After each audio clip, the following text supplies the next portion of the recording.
Vamos a ver ahora una entrevista que me encantó hacer con una persona que siempre he admirado profundamente, nada más y nada menos que Pablo Milanés. Su inspiración, sus canciones, la poesía, Martí, bueno, tanta gente interesante de Cuba, la situación de Cuba, todo esto contado por Pablo Milanés.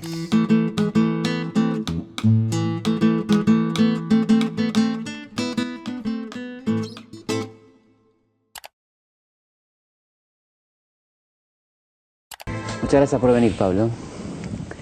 ¿Cómo es Bayamo? Bayamo es una ciudad tradicional, pequeña pero muy importante. Era muy próspera en el siglo XVIII y XIX, pero bueno, después con las guerras de independencia, inclusive se quemó para que no cayera en manos de los españoles. Y bueno, empezó otra ciudad, que no fue la tradicional ciudad rica, ganadera. Y entonces, bueno, fue un pueblo, pero con mucha importancia histórica toda la vida. Vos sos de allí, ¿no? Vos naciste en esa zona. Nací allí en Bayamo. Es la cuna del son montuno. Esa zona donde es Bayamo, es la zona del Cauto, es una llanura que se supone que allí nació el son cubano. ¿Por qué se dice el son montuno? ¿Qué diferencia hay con el son montuno al son? El son montuno es una variante del son. Se debe referir al monte, al son montuno, a lo más puro de la tierra. Cuando gané, cuando perdí, cuando de niño perdí, cuando de grande logré, ¿qué es lo que me ha hecho feliz? ¿Qué cosa me ha de doler? ¿Quién era Teresita Vera? María Teresa Vera era de La Habana, más bien de Pinar del Río, de los 3 tercios de la isla. Pero bueno, fue una trovadora que trascendió muchísimo, extraordinaria. Creo que en todas las trovadoras que han surgido después de María Teresa hay un poco de ella, ha sido de una influencia extraordinaria, de una voz privilegiada. ¿Vos la escuchabas ella cuando chico? ¿Cómo no? De niño las escuchaba ella, el dúo Los Compadres. Esas fueron mis influencias, Barbarito 10, cantando danzones. El danzón, qué lindo, ¿no? Esas eran las cosas que escuchaba yo de pequeño. Bueno, porque lo escuchaban mis padres, ¿no? ¿Tus padres era una casa muy musical? ¿Se escuchaba mucha música? Era una casa muy musical, aunque no había músicos profesionales. Pero mi padre siempre fue un hombre muy musical, sobre todo para hacer las segundas voces. Tenía una intuición extraordinaria, no se sabía ninguna letra, pero tarareaba todo. No es fácil la segunda voz, ¿no? No, muy difícil, y las hacía todas, y yo lo oía desde pequeño. Cuando ya ingresé en los primeros coros a los 6, 7 años, ya yo era el único que hacía la segunda voz en un coro de 20 niños. ¿Y te quedó eso de la segunda voz? Porque y has hecho segundas voces de voz. Muchísimas. De tus mismas canciones, ¿no? Muchísimas, sí. ¿Qué puedo hacer? Quiero saber que me atormente en mi interior. Si es el dolor que empieza a ser miedo a perder lo que se amó.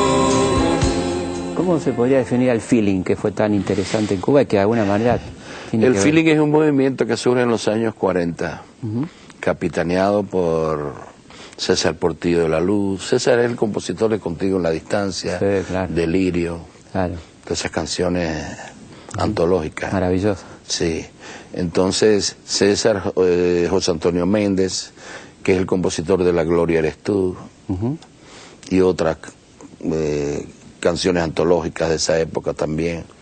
Marta Valdés posteriormente, pero bueno, se puede decir que los que regían ese movimiento eran José Antonio Méndez y César Portillo de la Luz.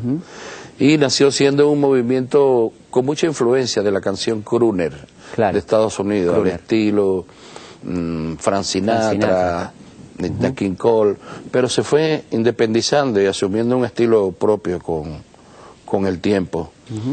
Y bueno, se le llamó feeling, por la referencia norteamericana del sentimiento, pero en realidad llegó a ser una expresión muy cubana. y era la bolerística cubana moderna de los años 60, 50, 70 inclusive. Claro.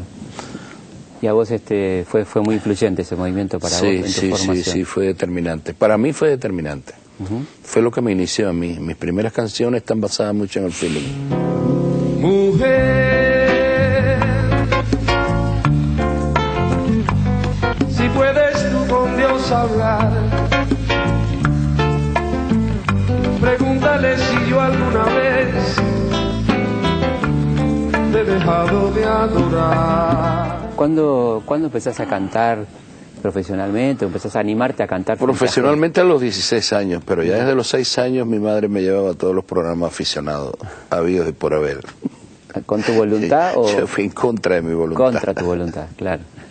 En mi primer disco que hice le hice una dedicatoria muy contradictoria que dice a mi madre que me obligaba a cantar. Claro, claro, con todo lo que eso implica, ¿no? Hay algo de agradecimiento y algo de queja también en esa cuestión, ¿no? Y eras así que cantaba en la escuela, en los actos. En todas partes, sí, sí. Y vos viste, digamos, de pequeño la transición, ¿no? De la Cuba anterior a la revolución. Sí, como no, tenía 15 años. ¿Y cómo fue esa transición? ¿Cuáles fueron las...? Fue un momento extraordinario y glorioso. Creo que todo el pueblo se incorporó a aquello. Independientemente de que no participó, pero cuando al triunfo de la revolución a todo el mundo, se puede decir que un 98% de la población se sumó a aquello y que fue muy lindo. En lo cotidiano, en lo que tenía que ver con tu vida, ¿en qué lo sentiste, digamos? ¿Qué cosas cambiaron en tu vida? Hombre, surgió un movimiento cultural muy fuerte, al que yo me introducía con mi edad, con 15, 16 años, un movimiento cultural pictórico, cinematográfico, danzario, musical, abierto a todas las expresiones, nueva, acogía todo, entonces era una verdadera locura. La Casa de las Américas. Era una fiesta. Yo no te pido que me firmes 10 papeles grises para amar, solo te pido que tú quieras las palomas que suelo mirar. De lo pasado no lo voy a negar, el futuro algún día llegará.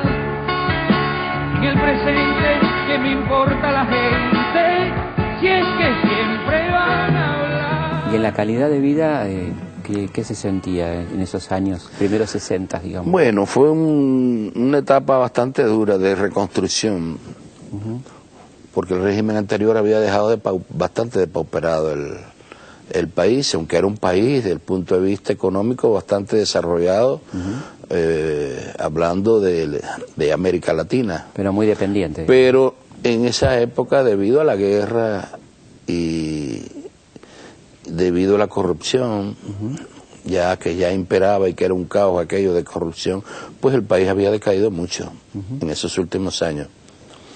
Y reiniciar una reconstrucción fue trabajoso. Las arcas, por ejemplo, estaban vacías. Claro, se llevaron todo. Se lo llevaron todo. Se lo llevaron todo. Y fue muy difícil. Fue muy difícil. Y fue una etapa heroica, ¿no? En algún sentido. Sí, se puede decir que fue una etapa heroica. Pero fue muy linda porque era muy ideal, muy constructiva y muy esperanzadora. Muy libre. Claro, era el territorio libre de América, ¿no? Muy libre. Así lo veíamos de acá. Por lo menos así se veía, ¿no? ¿Y llegaste a conocerlo al Che? No, al Che no, personalmente no. ¿Con Fidel sí has tenido un trato? En algunas ocasiones sí. ¿En algunas ocasiones o seguido? Así vos, una persona? No, seguido no. No se puede decir que seamos amigos, pero él siempre ha sido amable en ese sentido. En 2 ocasiones que estuve enfermo me fue a visitar. En otra me fue a agradecer algo que yo hice en un espectáculo. Creo que ofrecí mis servicios desde el punto de vista técnico y eso. Y me lo agradeció personalmente. Esas son las 3 ocasiones en que lo vi. Hace 10 años que no. 10 años que no lo ves. Dicen que no es vida esto que yo vivo, que lo que yo siento no parece amor.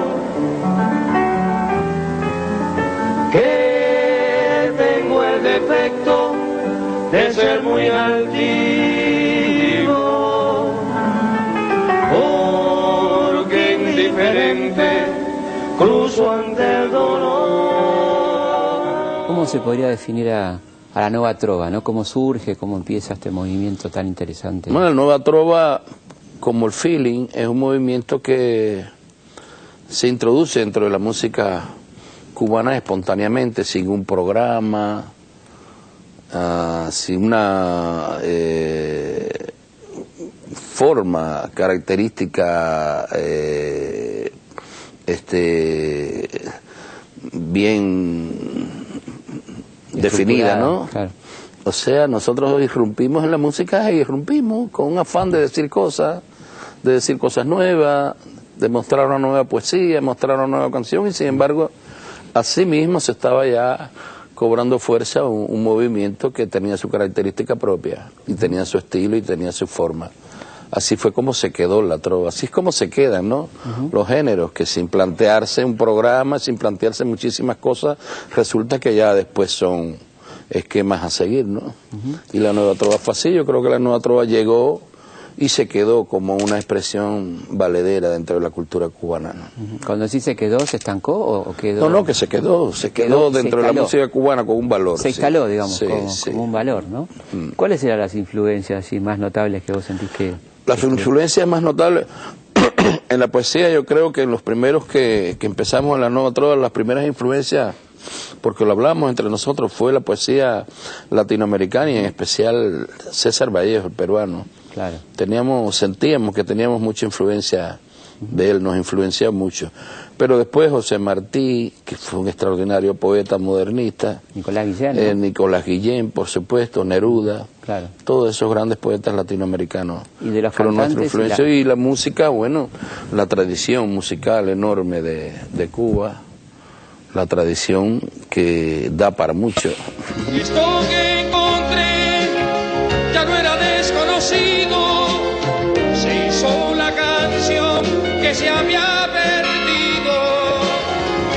La dejaré y la mayor riqueza arrancará una concesión a este clamor repartido. Además, esa combinación tan interesante entre amor y revolución, ¿no? Que en la temática de la Nueva Trova se expresa, digamos. Sí. Hay una combinación interesante. Eso siempre fue una constante en la música cubana, siempre fue una constante. Teníamos compositores como Sindo Garay, que para nosotros representa lo máximo como compositor de canciones cubanas, y nació en el siglo XIX. E hizo algunas canciones trascendentales para la mujer y para la patria. Hay una que dice, la Bayamesa, por cierto, lleva en su alma la Bayamesa tristes recuerdos. Cuando contempla sus verdes llanos, lágrimas vierte por sus pasiones. Ella es sensible, le brinda al hombre virtudes todas y el corazón, pero si siente de la patria el grito, todo lo deja, todo lo quema. Ese es su lema, su religión. Y eso fue hecho en 1900. Claro, hablando de la guerra. Del amor y de la mujer y... La guerra de independencia, ¿no es cierto? Y de la guerra. Bayamo, un lugar, sí, señor. Un lugar fundamental. A propósito de la quema de Bayamo. Claro. ¿Uno escribe mejor o está más inspirado en momentos desgraciados o en momentos alegres? ¿Cómo es? Invariablemente hay una tendencia, ¿verdad? Lo he notado. No es una regla, pero es una tendencia que siempre se da. Los momentos pesimistas siempre te inclinan más a escribir. Parece que como si en los momentos optimistas te diera por divertirte a ti, claro, y disfrutar. No estás para ponerte a escribir, ¿no? Claro, estás alegre. No estás para eso. Claro. ¿Y qué opinas del tango? Uy, fabuloso, fabuloso. Desde niño lo vengo oyendo. En mi familia había 2 o 3 primos que eran fanáticos del tango, pero eran, vaya, no te puedo decir, traían los cancioneros debajo del brazo, claro, con todos los tangos. Y me sabía mucho de niño, y como vivíamos en constante confrontación con ellos, pues los escuchaba, desde pequeño escuchaba mucho tango. ¿Confrontación en qué sentido? De cantarlos, claro, de cantarlos con ellos, de enseñármelos. Y estoy muy familiarizado con el tango. Bueno, ya después escuché mucha gente. Claro. Pensaba que Gardel era lo máximo, pero cuando conocí al polaco personalmente ya me impresioné. ¿Te gustó el personaje? Y creo que es lo más grande que he escuchado en mi vida. Y lo oí ahí a 2 metros y las lágrimas se me salían y decía, ¿cómo se puede cantar así? ¿Cómo se puede sentir así de esa manera? ¿No? Sentir. El impresionante, impresionante. Ha sido una de las cosas que más me ha impresionado en la vida, viendo actuar a una persona. Todavía quedan restos de humedad. Sus olores llenan ya mi soledad. En la cama su silueta se dibuja, cual promesa de llenar el breve espacio en que no está. ¿Y estuviste charlando con él? Sí, como no, sí, estuvimos inclusive haciendo planes. Creo que es inmodesto de mi parte decirlo ahora, pero me pidió que hiciéramos un disco. Y la verdad es que no cumplí esa promesa que hicimos en ese momento, de la que me arrepiento. Hubiera sido lindísimo. Porque él insistió después también en una carta en que hiciéramos, imagínate tú, un dúo yo con el polaco. Maravilloso. Oh, Mirá lo que nos perdimos. Sí, hubiera sido maravilloso. ¿Y habían hablado de un repertorio ya? O... No llegamos a hablar, fue esa noche allí que nos encontramos, en un tugurio donde estaba él, increíblemente, ¿no?, cantando. Claro. Nos costó trabajo encontrarlo en la carretera por Americana, por allá perdido. Sí, él le gustaba hacer esas cosas. Un personaje... Llegué y cuando me ve, no nos habíamos conocido nunca, pero me ve y me dice, Pablito, me da un abrazo, como si nos conociéramos hace 40 años. De toda la vida. Claro. De toda la vida, me da un abrazo. Y lo primero que me dice, qué lástima, no te voy a poder cantar, porque estoy enfermo, estoy esto, estoy lo otro, las cuerdas vocales, que no sé qué, y al rato sale así y canta como espléndido. Una maravilla. Esa garganta con arena, como se decía, un tipo realmente espectacular. Uy. Así que lo superó Gardel para vos Sí, con mucho. Yo olvidaba decir que te amo con todas las fuerzas que el alma me da. Quien no ha amado, que no diga nunca que vivió jamás. Ahí sí que hay un ejemplo de escribir con dolor, ¿no? Lo que hablábamos antes, esto de sentarse en la nostalgia a escribir cuando a uno le duele algo, ¿no? Que el tango es una expresión... Decía Discépolo que es difícil escribir un tango, que a él no le salían los tangos así nomás, ¿no? Que se tomaba por ahí un año para escribir un tango, que no es una cosa que salga sencillamente. Y cuando uno lo escucha ve que es una canción, una música compleja, digamos, ¿no? No sé si te pasa... cuando escuchas un tango, lo que son las letras, ¿no? La profundidad que tienen. A veces, depende. Yo recuerdo que cuando murió Miguel Enríquez, abatido en las calles de Santiago, en enfrentamiento. Militante del MIR. Claro, primer secretario del MIR, que después tuvo una clandestinidad. Al año siguiente tuvo un enfrentamiento con la policía y lo mataron ahí. Fue para mí un golpe tan duro porque yo simpatizaba mucho con el MIR chileno, simpatizo. Claro. Y fue tan duro el golpe que fui para mi estudio y cogí la guitarra y en 10 minutos hice yo pisar en las calles nuevamente. Porque era un dolor tan grande que la única forma de sacármelo encima era haciendo esa canción, empezando a cantarla y a gritarla por los 4 vientos. Que no pasó, por ejemplo, con años. Claro. El tiempo pasa, nos vamos poniendo viejos. Esa canción demoré como 1 año y medio en hacerla y todos los días trataba de escribir una línea y no me salía y la dejaba y volví y la dejaba hasta que la terminé. Tenía que madurar. Es así tan irregular, ¿no?, la forma de creación. Así que en 15 minutos. Depende de los estados de ánimo. Yo unido al que hizo mucho y poco, al que quiere la patria liberada, dispararé de las primeras balas más temprano que tarde sin reposo, retornarán los libros, las canciones que quemaron las manos asesinas. Renacerá mi pueblo de su ruina y pagarán su culpa los traidores. Y volviendo a Yo pisaré las calles nuevamente, tuviste la suerte de volver a pisarlas, ¿no? Sí, como no, sí, estuve 25 años sin ir a Chile hasta que Pinochet no dejara el poder. Y fui en el 98, cuando ya dejó de ser hasta... senador vitalicio. Senador vitalicio. Claro. Entonces ya visité Chile, pero cumplí mi promesa. ¿Y cómo me fue costó eso? mucho porque me invitaban mucho a eventos, tenía muchas posibilidades de ir, la gente me esperaba, mucha gente me escribía que fuera, que me esperaba. Pero no, yo había hecho una promesa y no. Hasta que ese hombre no estuve estuviera. 26 años sin ir a Chile. ¿Y cómo fue el regreso, digamos? ¿Cómo fue eso? Bueno, fue apoteósico, Iba a actuar en un estadio de 60.000 personas, pero cayó un aguacero de 3 días que me echó a perder todo. Entonces tuve que hacer pequeñas actuaciones después en algunos lugares. O sea que esa canción para nosotros era muy muy porque obviamente se refería a Chile, pero podía ser aplicada a cualquier país de América Latina bajo una dictadura, ¿no? Digamos, esto de soñar con ese día de que se vayan. Sí, esas partes donde digo y pagarán su culpa los traidores, es impresionante. Venía abajo el teatro. Como lo siente el público y se para. Es decir, que quedan muchos por ahí todavía que tienen que pagar sus culpas, parece. Bueno, nosotros acá escuchábamos tus discos y sí, claro, muchísimos.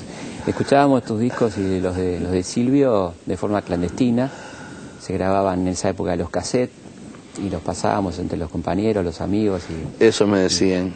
Eso me decían. Lo nuestro se conoció por tradición oral. Totalmente. Nosotros no teníamos casa disquera. Totalmente. No teníamos acceso a la radio, por supuesto, a la televisión.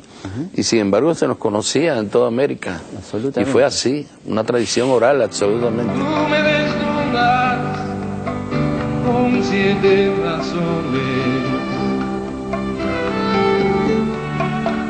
Me abres el pecho siempre que me colmas de amores,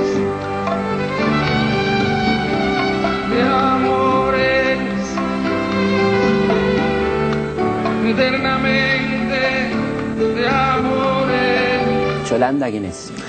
Yolanda es la madre de mis 3 primeras hijas, las mayores. Sí, estuve casado con ella 6 años. Tuvimos 3 hijas, 2 mellizas y una mayor, Lynn, Lian y Suilén.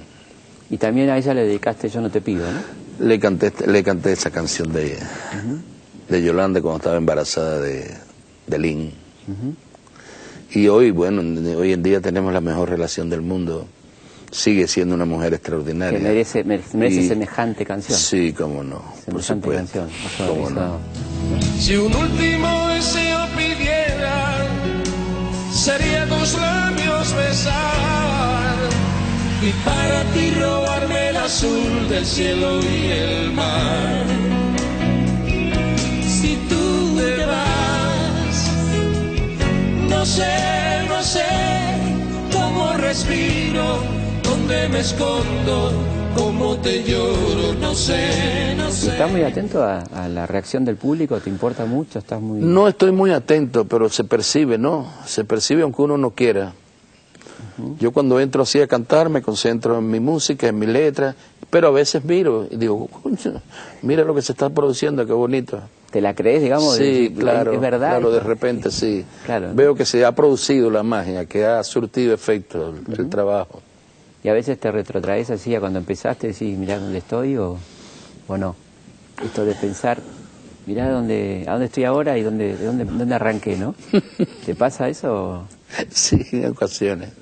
Debe ser lindo, ¿no? Porque digo, uno como una sensación de llegada interesante, además un sentimiento de compromiso también, ¿no? No se trata de respeto, de esa cosa tan formal, sí, claro, ¿no? Sino claro. más bien por amor y más bien por la relación que existe entre el público y uno quiere que las cosas queden bien y que Claro. queden bonitas. Claro. Claro. No sé, es como un regalo que vas a ofrecer y tú dices, bueno, pues quiero que esté bien envuelto, que esté bonito, para que le guste. Además tenés un público que te escucha muy atentamente, porque tus letras son muy fuertes e interesantes, Sí, ¿no? sí. No vas a escuchar una en melodía. ocasiones se producen unos silencios impresionantes. Como se dice, se escucha una mosca. Claro, se corta con... Sí. La vida no vale nada si tengo que posponer otro minuto de ser y morir en la cama. La vida no vale nada si en fin lo que me rodea no puedo cambiar cual fuera lo que tengo y que me ampara. Y por eso para mí la vida no vale nada. ¿Sos un tipo de buen humor? ¿Así te gusta? Mucho, me encanta el humor. Me encantan los chistes, me encanta siempre con los amigos. ¿Cómo es el humor cubano? Es de mucha chispa. ¿El choteo qué es? El choteo, el famoso choteo cubano. El choteo es una forma de ver lo trágico desde el punto de vista risueño. Ajá. Ese es el choteo. O sea, el cubano practica mucho el choteo. Es la forma de afrontar las cosas difíciles de una manera humorística, ¿no? Llevándola. ¿Cuál sería un ejemplo, por ejemplo, de choteo? curso acelerado de choteo cubano. No sé, imagínate un velorio donde se empiecen a hacer chistes, y ese es el choteo. Claro. O de una noticia trágica que te dan, empezar a hacer un chiste Claro. y reírte. Sobreponerte o de una situación trágica.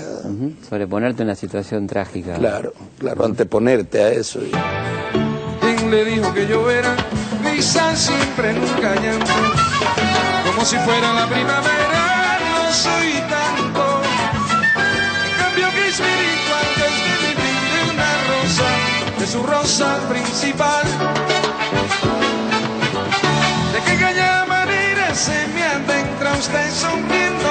Como si fuera la primavera y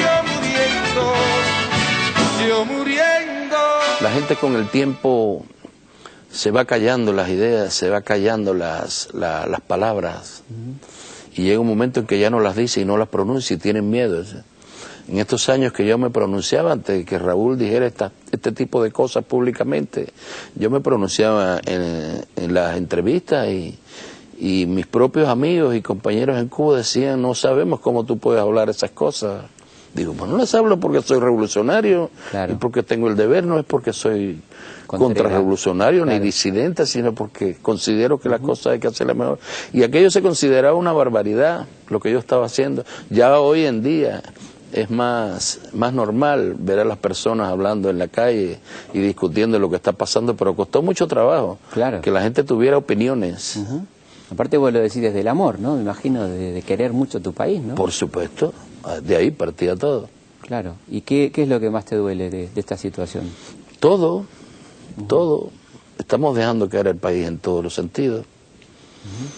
En el sentido económico, en el sentido de las libertades individuales, en el sentido de la operatividad que debemos tener cuando preparamos a una persona que tenga un trabajo seguro, que no tenga que irse a otro país, Claro. que no tengamos que invadir el mundo como lo hemos invadido con una diáspora agresiva y dolorosa, y dolorosa donde quiera. Hay cubanos por ahí, cubanos capacitados que han sido capacitados en mi país. Claro, ingenieros, arquitectos, médicos, profesionales, muy bien preparados en todos los sentidos. Porque además eso sigue y que no tienen nada que hacer allá. Eso sigue siendo muy bueno, ¿no? No ha sido ni siquiera un exilio político, ha sido un exilio económico. No, pues te decía y es lamentable, ¿no? Que además sigue siendo buena la educación, ¿no? Sí. Y esto duele más. Hay una tradición, ha decaído mucho, pero todavía hay una tradición y algo de eso todavía se mantiene. Yo sigo pensando. Ya ves, yo sigo pensando en ti, aunque sepa que después tendrás más, ya ves, yo sigo pensando en ti. ¿Cuál es para vos la salida? Porque de afuera se dice elecciones, a la manera de las supuestas democracias, ¿no? ¿Cuál sería la solución? Bueno, si tú supieras, me acabo de leer una novela donde dice Chekhov que los artistas plantean las cosas pero no las resuelven. Claro. Yo no sé cómo resolverlo, yo lo planteo. Claro. Que lo resuelvan ellos. Sí, tampoco te corresponde, ¿no? Pero por ahí uno dice, bueno, esto no, esto así no, digamos, las elecciones en el sentido clásico no, porque pueden ser manipuladas por Estados Unidos, qué sé yo, suponete, no sé. Como, no sé. No creo que sea un problema de elecciones, ¿no? Yo no creo tampoco en eso. Creo que es un problema interno, dar posibilidades de que el propio pueblo cubano se desarrolle por sus medios, no depender de nadie, que ningún país nos ayude. Yo creo que si ningún país nos ayuda y nosotros nos ponemos a trabajar solo, con una cantidad de libertades para poder ejecutar todo lo que necesitamos, yo creo que el pueblo cubano va adelante, sin tantas trabas. Ya en eso se ha hablado, de eso se ha hablado en muchísimas ocasiones, de tantos no y tantos no y tantas prohibiciones que hay para el desarrollo de la sociedad cubana, y que eso ya se va a terminar y se va a terminar y nunca termina. Siempre hay un no, siempre hay un prohibido, claro. Siempre hay un no se puede. Y nos hemos acostumbrado a esto en 50 años ya. Casi nada se puede hacer, casi todo está prohibido, a todo es no. Y así no puede progresar una sociedad. Sí, internamente, esas libertades tenemos que tenerlas nosotros. Claro. Para poder maniobrar y para hacer un país de lo que tenemos. Y eso nunca se ha propiciado. ¿Hasta qué punto el bloqueo es una realidad y hasta qué punto es un arma política interna, ¿no? Sí, las dos cosas. Creo que es una realidad, porque estamos a 90 millas de un país poderoso, donde pudiéramos ser socios, pudiéramos tener crédito, pudiéramos tener acceso a una cantidad de cosas que no tenemos ahora. Ahora, pero por otro lado, eso siempre es una excusa para todo lo mal hecho, echársela al bloqueo, indudablemente. Es decir, que ha habido un bloqueo real que ocupa un espacio en las medidas de lo que no podemos realizar los cubanos, pero hay otro autobloqueo que es el que no nos permite avanzar, pensando que toda la culpa la tiene el imperialismo, ¿no? ¿Y vos seguís viviendo en La Habana? Yo vivo en La Habana, viviré allí, creo que ya me muero allí. Morís ahí. ¿Y qué es lo que más te gusta de La Habana? Es una lástima, mi esposa, que es gallega, y que vino para acá a acompañarme. Y yo no he ido a acompañarla a ella a Galicia. De verdad que ha sido un egoísmo de mi parte. Y ella ha venido acá y comparte su vida conmigo en La Habana. Tenemos 2 niños, 2 nuevos niños, tengo 9 hijos. Ah, 9 hijos, mirá. Pero tenemos 2 nuevos mellizos. ¿Qué edad tienen? Y ella comparte mi vida en Galicia y es doloroso eso también, de que ella se haya alejado de todo su medio. Por ahí anda ella. ¿Y vos no vas a Galicia? Sí, vamos, cómo no, continuamente, pero no es lo mismo. Claro. Ella vive en La Habana. Hermoso Galicia. Muy bonito Galicia. La Habana es preciosa. Y La Habana también. Aún así, y Galicia también. Galicia es una tierra pródiga, sí, maravillosa. Tomar Albariño, Ribeiro. Uy, cómo no. Qué rico, ¿no? Con algún marisquito. Y esos mariscos. Espectacular. Son inigualables, los mejores del mundo. ¿Qué es lo que más te gusta de La Habana? ¿Qué cosas te extrañas? De La Habana, simplemente verla y recorrerla. Nada más. Recorrerla y verla con todo lo destruida que está. La Habana Vieja está un poco mejor, ¿no? La Habana completa está muy mal. Inclusive la parte se está cayendo completa, pero todavía esa ciudad que tú ves derruida tiene una hermosura, no sé qué tiene, pero tiene una magia. Todavía hay gente que va de grandes ciudades, de grandes metrópolis y que llegan allí y dicen, uy, qué ciudad más linda. Se quedan impactados con La Habana. Cuando estoy 15 días fuera de La Habana me siento mal ya. Me es muy difícil. O sea, hacer esto que voy a hacer ahora, continuar y no ir a Cuba y continuar para España, me es muy doloroso. Siempre me gusta llegar a la casa, llegar al barrio, darme una vuelta por el malecón. A veces yo me despierto por la mañana y me doy una vuelta por el malecón, como le dicen ustedes, Sí, la costanera. la costanera. La costanera. Exactamente. Veo el mar, me introduzco en la ciudad un poco, veo la ciudad, nada más que para eso, sí, para mirarla, para ver la gente. ¿Y hablas con la gente? ¿Te gusta? Sí, como no, a diario, converso mucho con la gente. La gente me trata ahí de Pablito. Pablito. Me conocen desde De niño. toda la vida, sí. claro. Y me tratan familiarmente, sí. Y también depositan... Sin molestarme. No, claro, pero digo, por ahí te toman como un referente y te plantean sus problemas. O... También. Y vos le decís, no tengo soluciones. Escucho, pero no te lo puedo solucionar. Pero bueno, está bueno, ¿no? Por lo menos... Lo discutimos, por lo Claro, menos. por lo menos discutirlo. ¿Cómo componés? ¿Cómo es la composición? Depende de mi estado de ánimo, de la motivación.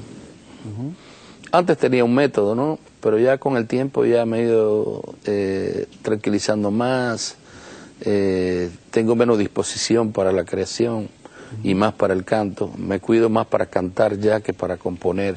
Ajá. Me gusta más la confrontación ya con el público que otra cosa. Y eso es lo que más busco. El vivo, digamos. Me meto en cada rincón increíble por ahí, por el mundo, a cantar, cada pueblecito, cada ciudad. Lo mismo estoy un día en París o en Londres, que estoy en un pueblecito desconocido por ahí. Y esas cosas me encantan, me encantan. Es lo que más hago, más que crear. Ya he perdido un poco el hábito de crear, sí. De andar con el cuadernito. Claro, tengo canciones ahí como para seguir cantando años. Es un repertorio. Ayer, por ejemplo, puse el repertorio casi todo de canciones inéditas y el público no las había escuchado. Por cierto, las recibió muy bien. Pero tengo todavía para cantar años. Claro, Sí. sin componer. Sí. Así como estamos bien. Digamos. Sí. Porque el tiempo pasa, nos vamos poniendo viejos y el amor no lo reflejo como ayer. Y en cada conversación, cada beso, cada abrazo, se impone siempre un pedazo de razón. ¿Y hay alguna canción que vos quieras particularmente de tu repertorio tan enorme? Hay cosas que canto con mucho amor, como ya ves, y yo sigo pensando en ti. Para vivir. Para vivir. Y otras cosas menos conocidas que la gente no supone que El breve espacio en que no estás. existen. Tremenda esa canción. El breve también. Qué linda es. Hay una que me da mucho gusto ahora cantar, que se la hice a mi compañera, que se llama Matinal, que es muy linda. Sí, me da mucho gusto cantarla. Claro. La disfruto. Y Y eso se lo traslado al público y gusta mucho la canción. Es nueva, novísima. Reciente. ¿Y sentís diferencias de los públicos? O sea, ¿hay un público distinto en Buenos Aires? En absoluto, en absoluto. Por lo menos basado en mi experiencia. Te digo que todos los públicos son iguales, tienen la misma sencillez, la misma sentido de captación de las ideas, de las palabras. Se produce la misma magia de interconexión entre nosotros, todos los públicos. He ido a públicos donde, por ejemplo, ha habido como 200 kilómetros en el interior de un país, un pueblecito. Sí. Y he sentido la misma reacción que en el Olimpia de París. Claro. Por ejemplo, ¿no? O en el Lincoln Center de Nueva York. Exactamente. Te iba a preguntar por el público de los Estados Unidos. ¿Cómo es ese público? ¿Cómo te trata? El público muy bien, un público mezclado, por supuesto. No es solamente norteamericano, es muy latino. En su mayoría son latinos. Y no solamente cubanos, sino gente de América Latina en general. Muchos mexicanos, Centroamérica, Suramérica, que va a verme. ¿Es una cultura que te interesa? Igual sucede en Europa. Cuando voy, por ejemplo, el año pasado estuvimos en Noruega y estuvimos en Suecia. Que hay muchos latinoamericanos. Y en unas salas enormes, llenísimas, pero lleno de público latinoamericano, ¿no? Claro, todos los exiliados y demás, ¿no? Sí. ¿Te interesa la música norteamericana actual? ¿Te gusta? Sí, cómo no. Yo soy He sido siempre amante, desde que me hice profesional de la música, he sido muy seguidor del jazz. Y por otro lado, la música barroca. Son los dos géneros que a mí me vuelven loco. Y siempre estoy escuchando jazz, trato de estar al día en todo lo que sucede. ¿Y hay buena música clásica en Cuba? ¿Se escucha? Se toca, sí, como mucha, no. ¿no? Es que hay unas escuelas muy buenas. Musicales. Hay unas escuelas muy buenas. Sí. Hay unas escuelas a nivel provincial, nacional, y después hay escuelas superiores de música a un nivel extraordinario, y se forma mucha gente buena allí. Músicos hay buenos en Cuba, sí, muchísimos, y no se cansan de salir. ¿Y del jazz? Es una fuente inagotable. ¿Del jazz quiénes son se toca mucho jazz en pero Cuba. tus así admirados del jazz clásico norteamericano? Bueno, el jazz clásico, imagínate tú, Keith Jarrett, Chick Corea, pero fundamentalmente he seguido mucho el trabajo de Keith Jarrett. Keith Jarrett. Wynton Marsalis, que por cierto es amigo mío, nos conocemos. Y, en fin, no tengo un intérprete determinado, sino que me gusta oír jazz en general. Por un buen ejecutante, y hay muchos, hay millones. ¿Cómo fue la experiencia de Querido Pablo? ¿Cómo te sentiste con Querido Pablo? Muy bien, eso no lo organicé yo, lo organizó Víctor Manuel. Víctor Manuel lo organizó, fue una idea de él, me llamó a La Habana y me dijo, Pablo, ¿qué te parece esta idea? Digo, bueno, me parece excelente, pero si tú lo organizas, porque yo no tengo vergüenza para organizar un homenaje a mí mismo. Claro. Y entonces, no, yo te lo digo porque sé que va a funcionar, pero quería consultártelo, yo lo organizo todo. Digo, bueno, perfecto. Y enseguida, a los 3 días me avisó, dice, mira, ya están de acuerdo ya 20 cantantes en cantar contigo y hacerte un homenaje de lo más lindo. Y la verdad que fue precioso. Él lo organizó todo, él fue el productor, buscó las arreglistas, y organizó las distintas grabaciones en distintos países, y todo fue muy lindo, fue una experiencia preciosa. Lujos, ¿no? Mucho lujo. Sí. Darte mucho lujo. Y el poema de Julio Cortázar, ¿no? De Julio Cortázar. Yo tengo un hermano. Sí. Que empalma perfecto ahí con la Conocí a Julio, fuimos amigos. Julio, igual que yo, le gustaba mucho la canción